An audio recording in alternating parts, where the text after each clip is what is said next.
The strongest deadlifters in the gym usually deadlift less often than everyone else. That is not laziness. That is biology.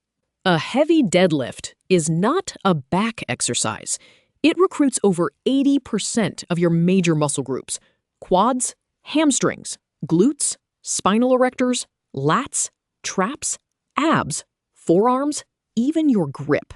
A 2017 study in the Journal of Strength and Conditioning Research found deadlifts produce the highest overall muscle recruitment compared with squats and bench press. That is why one hard session can leave you feeling wrecked, even when nothing is sore.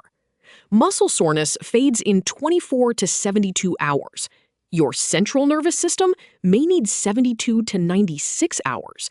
Heavy deadlifts can tax the CNS about 1.5 times more than squats and 3 to 5 times more than bench press. If your first working set is down more than 5%, you are probably not recovered. Elite powerlifters who pull 660 to 880 pounds often deadlift heavy once a week, sometimes once every 10 days. They are not doing less work. They are protecting the adaptation window. Here is the smarter structure. Pull heavy conventional once a week.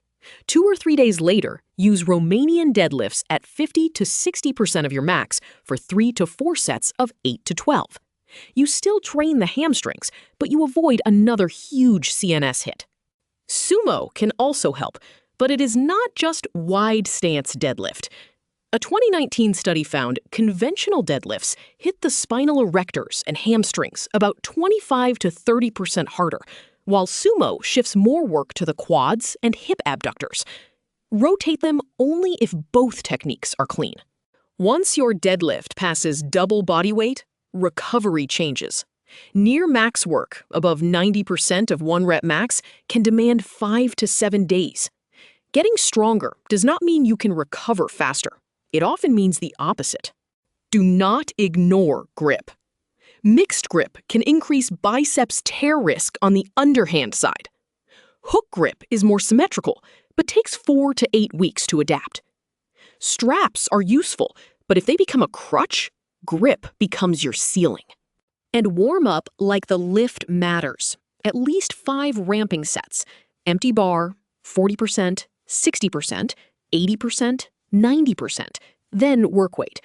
That is not wasted time. It is neural preparation. Deadlift progress is not measured by how often you pull. It is measured by how well you recover between the pulls.